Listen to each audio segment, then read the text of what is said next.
Hi friends, today I'm going to continue with my Azure AWS interview questions. As you all know that I usually cover only the real-time interview questions by collecting from the various people who have already attended the interviews.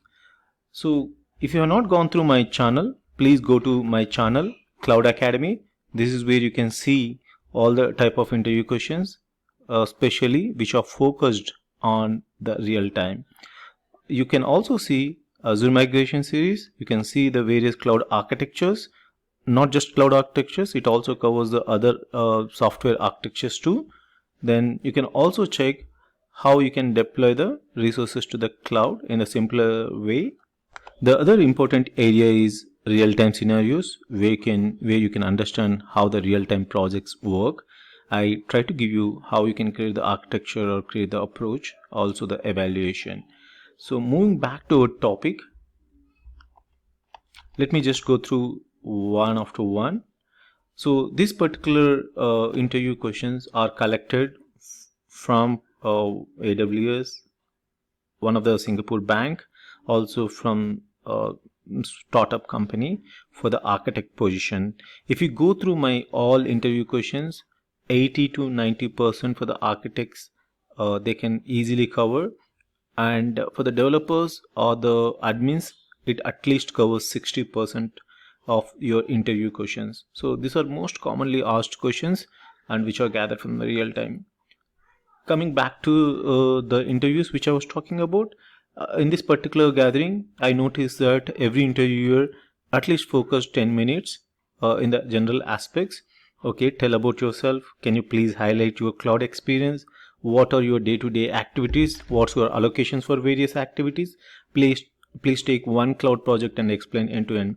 So this is completely based on your profile, what you have listed down as part of your projects you have dealt with earlier. It also depends on what type of experience you are presenting on your CV. That is the reason I'm not really going more deeper on this one. This all completely depends on you. So coming to the first question, after your general questions, how do you build your migration?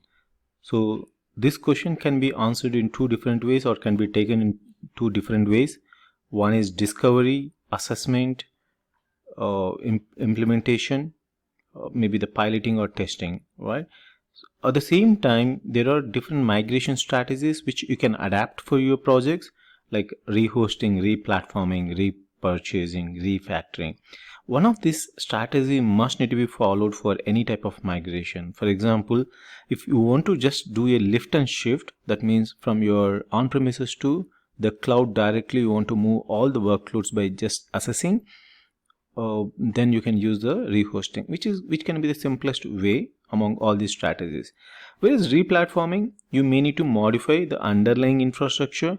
That could be something related to the cloud native based architecture.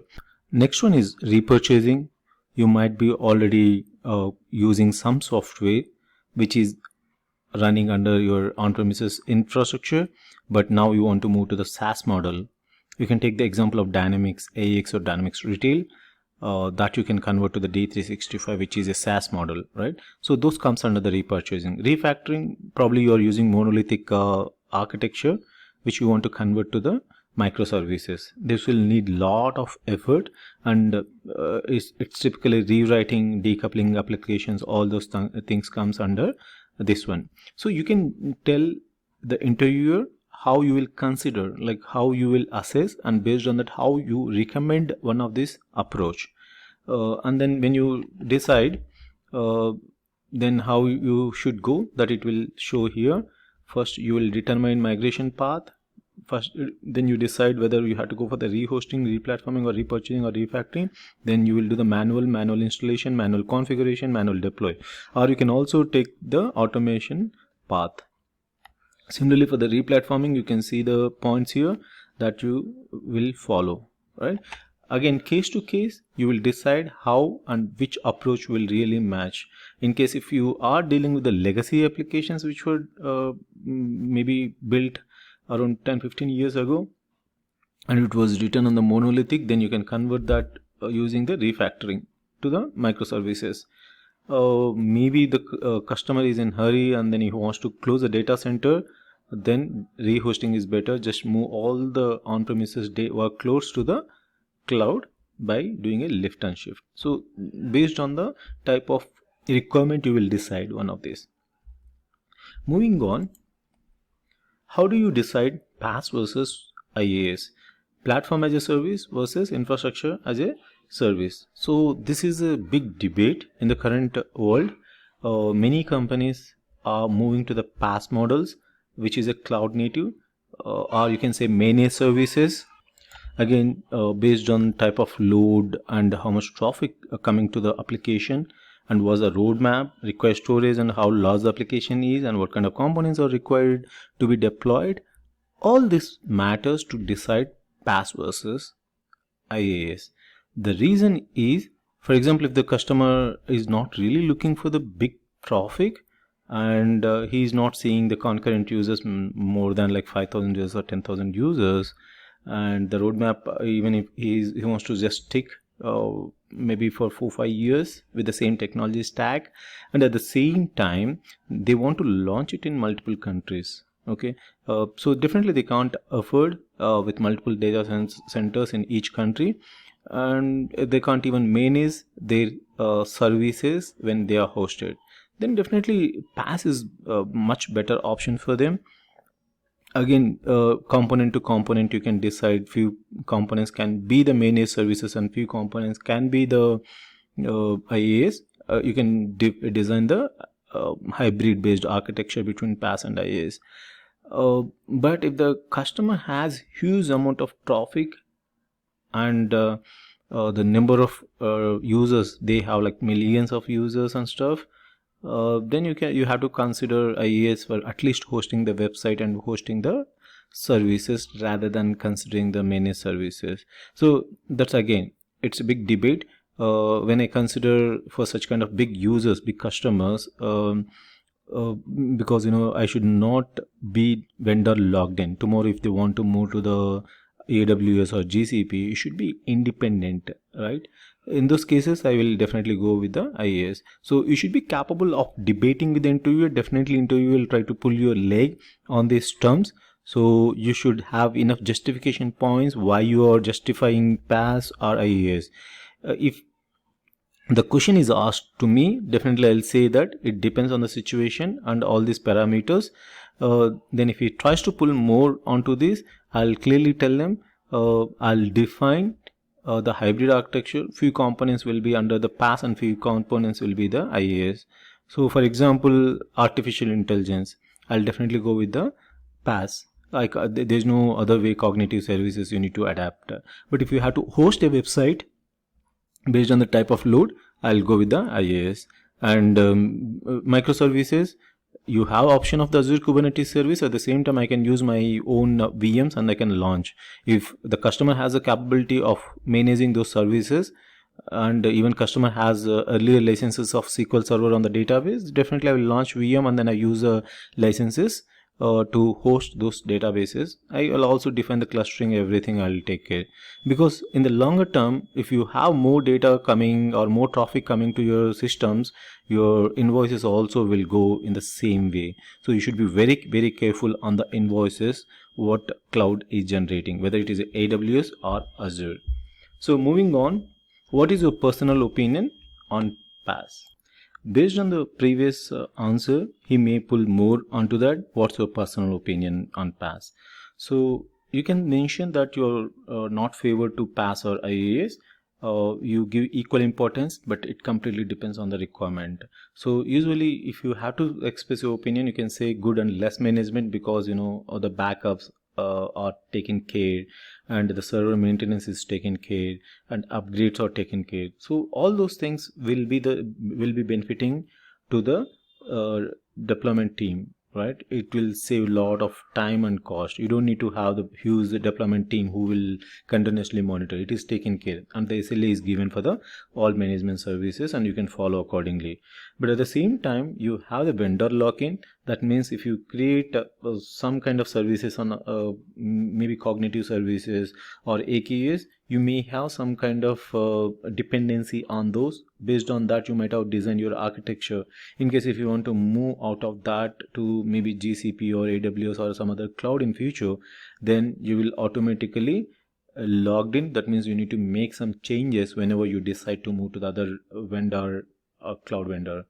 So need to carefully evaluate and decide which components go on PaaS. You can give more examples on the like what's your opinion. So what's your cloud approach in 2 lines? If this is one of the question was asked to the guys who attended the AWS and as well as the other Singapore bank company. So in 2 lines, if we have to define on the approach, you can say I follow multi-cloud approach because this is the most frequently used in every company. Earlier they used to depend either on the Azure or on AWS or GCP, but now companies are adapting multi-cloud approach because some services are cheaper on AWS, some services are cheaper on Azure. So whichever is best for me, I'll pick it up. And sometimes you might need 100 requirements. Not every service will fulfill all these requirements. Probably AWS fulfilling 60 and Azure is fulfilling 70. Then you pick Azure. And in the same service or different service, AWS is supporting more features or more requirements, then you will pick it up AWS. So that is the reason always multi-cloud approach is best in the current world or current market. The next one is hybrid approach. Between PaaS and IaaS, you have to be very selective based on your requirement. So within 2 lines, you can say multi-cloud approach and hybrid approach you usually follow. The next question is, what is your evaluation process? So for evaluating between the clouds or between the technologies, tools, you have to follow the certain processes by taking 2-3 different tools in the same area. For example, if you're taking web application firewall, Azure has its own web application firewall. It may not be meeting all your requirements because within the web application firewall, you may need to write the custom rules, you may need to write the rate limits, you may need to block so many IPs, you may need to block some countries, right? So within that also you can write 100 requirements. Within that 100 requirements, maybe Azure is supporting 40 requirements. Then what about the 60 requirements, right? So that's why you need to evaluate by writing all the requirements which tool supports more.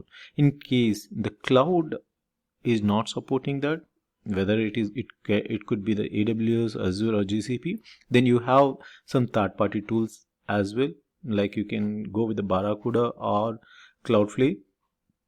So you can choose one of them. That is the reason always evaluation process is important. What is more priority 1 requirements, priority 2 requirements or priority 3 requirements, and which supports and which doesn't support. What's your value proposition when you're going with for those type of requirements. So you need to have a detailed report on evaluation. So you can't just directly dive in because your organization has decided to go with Azure or AWS. You have to have a detailed report and evaluation sheet to decide which can be best for that particular requirement. Within the architecture, you might be proposing 30 various components of the cloud. WAF, maybe the regular firewalls, app services, application gateways, or the Azure vendor, cognitive services, anything it could be, right? So within that also you need to decide which is better, which SLA, what is your SLA for that particular service, and what is your disaster recovery strategy, or how much it can support from the cloud vendor or some other third party, right? So those all matters here while you are evaluating. So you explain how you usually do that. I just explained how I usually do, right? So how do you convince your stakeholders in case if you have decided to go something, right? So you need to build a story on this, like how you usually support or convince your customer, because customer to customer the story is different based on your customer background, like to whom you're talking to. For example, VPs have different mindset, enterprise architects has different mindset. Solution application architects have different mindsets. So based on the people, type of people you're talking to, you have to build the story to convince them. Okay, so you need to go with a customizable story or customizable solution to them to convince them, right? So you can pick one of your story from your experience. How do you decide between Azure or AWS or GCP? As I mentioned, we go with the multi-cloud approach. Within the multi-cloud approach also, you have to, for each feature you evaluate which is best. So what kind of how do you decide, right? I do the cost evaluation. Sometimes companies may least bother about the cost evaluation, that's why you put that as a loss pointer. But you can talk about features requirement, which has a more feature support, region availability. Region availability is one of the important feature. For example, if you or application need to support the GDPR and you don't have any regions available for that particular feature in Europe, then it doesn't make any sense, right? So that's why you need to check what is the region availability if you're going to launch your application for multi-region. SLAs, high availability, disaster recovery, security, all these factors will decide whether to go to the Azure or AWS or GCP. And cost evaluation, definitely it also matters, because every consumption will lead to some kind of cost. So no feature, no consumption comes free on the cloud, right? So be careful. What's your high availability and disaster recovery? This is most frequently asked question for any solution architect, or even especially the cloud solution architects. So you have to well thorough with all these terms: high availability, disaster recovery, RPO, recovery point objective, recovery time objective. I even covered in my earlier interview questions. Please go through all these things. I don't want to repeat myself here. Please go through my other interview questions and you will understand what is your strategy and how you can explain. Within that, how you can cover availability sets, availability zones, auto scaling, failover. All those things are already covered in my other videos. So next one, how do you migrate monolithic to microservices?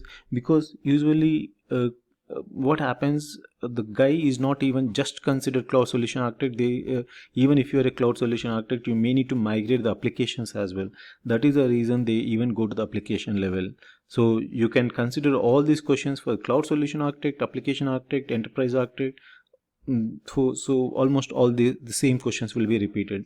Okay, so coming to the question, analyze your complete application and feature needs, mainly based on size of the logic, number of methods, interdependency. So if you are if you're converting your monolithic to microservices, so how many microservices should come, right? So for each microservice, what is the basis? That is that depends on the size of the logic, number of methods it got, and interdependency. Technology also is another factor to decide whether it can go as a microservice. Because for example, one particular service or a few methods need to use different technology than the other services, you should create it as a silo. That means it will be under one microservice, and maybe your shipping is one service, your checkout is another service, right? So you need to decide based on the type of logical division. At the same time, the size of the logic, sometimes you may need one method because the logic which it executes is huge, so only one purpose, then put it all that under the microservice. So that's why you need to analyze complete application and the future needs. Based on that, you can decide how it can go, right? How do you secure microservices? There are plenty of ways at the plenty of channels. One, you can build always API gateway. If you are going to do a platformization, like you are going to build a platform and you need to expose your APIs, then you can build API gateway rather than you expose all the APIs with the multiple gateways. So it's a single gateway of point where all the microservices can be accessed. Single point of entry of microservices. If you are exposing as a platform, you can enable web application firewall and firewall, whatnot. Like there are many other things. You can also enable SSL. You can also enable authentication and authorization on top of microservices. There could be many more. Like if you have a communication between one microservice to the other service, you can also consider the token based. Yeah, that is the next question. Few interviews will link up with the previous one and ask, how do you communicate securely from one microservice to the other one? Usually, instead of passing the plain message, you can encrypt and send the message from one service to the other service. The similar way, you can also attach a token to validate whether that is coming from the right channel or not, right? So the token validation or token based messaging is another way to pass your messages securely. How do you enable security on cloud? So to enable security on the cloud, you have plenty of features. I even covered this in my previous interview questions videos. Coming to the point, web application firewall, DDoS, VNet, Azure Security Center, authentication authorization, Key Vault, Azure Sentinel. In various levels, you can enable the appropriate service so that it will be secured. If you want to enable the security in your layer 6-7, then you can go with the WAF. If you want to enable in layer 4, you can consider DDoS. A firewall also similar to that, like if you want to block any IPs to traffic, to request to your servers, you can add all those IPs there, and there are plenty of other features as well. VNet, if you want to just create a private cloud, like all your VMs under one particular VNet as a private cloud, then you can enable this not just for the VMs, but it can also be considered for app services as well and other services as managed services as well. Similarly, you have the relevant features on the respective clouds like AWS and GCP. So you can consider all these features for securing your cloud deployment services. Moving on, which database you prefer, relational databases versus NoSQL? It completely based on your requirement, but usually you have to consider a few things. When you need well structured and a fixed schema, you will go with the relational database, but when you need dynamic structure and schema, then you will go with the NoSQL. Best performance definitely compared to the NoSQLs. Relational database performs better because it is a fixed schema and fixed structure. Good for complex queries, best fit for heavy duty transactional applications as it is more stable and promise the atomicity as well as the integrity of the data. SQL database emphasize ACID properties. So similarly here, there are different type of things like best fit for hierarchical storage, looking for a solution with scale vertically and horizontally, right? A good match when your exponential growth in data size, like if you have huge size of the database in future, then definitely this can be preferred. As a continuation to this question, interviewer may ask what are the business cases for each type of DB. It's a big topic. I'll cover in separate video for this. Usually the type of databases which we usually see is like SQL, RDBMS, relational databases. The other category is no SQL or non-relational databases, which are like key value stores based databases, wide column stores, document stores, graph databases, search engines. These are the variety of databases under the NoSQL category. So for each one there is a separate use case, but mostly used databases are key value. You can also consider document stores, graph for the huge databases. So I'll cover anyway in my separate video dedicated to this one. How do you convince when your two developers have come up with two different approaches? So this is more managerial side of question. When you're an architect, your developers have come up with two different approaches. Then how do you deal that? So you need to, when they're arguing or debating with their own justification, better bring them to the meeting room and try to listen both the versions patiently first and ask them to give the justifications for their versions. Put your thoughts, and if possible, gather all your team, ask them to vote for which method is really good or which approach is really good. Based on your experience, if you can give the justification and conclude on that, that will be more good. And else, better bring the other team members and take their opinions as well and do the voting on that particular approach. So again, there are different ways of doing it. This is one way of doing. Usually when I face this situation, this is how I proceed. Thanks to everyone for watching my videos. As I mentioned, these questions were asked in the real-time interviews. like AWS, I can say one of the Singapore bank, and some other interviews as well, because I collected from the people directly who attended the interviews. So if you also have some questions from your real-time interviews, please pass on to me. I can make more videos on the same topic. Thanks to everyone for watching my videos. Have a good day.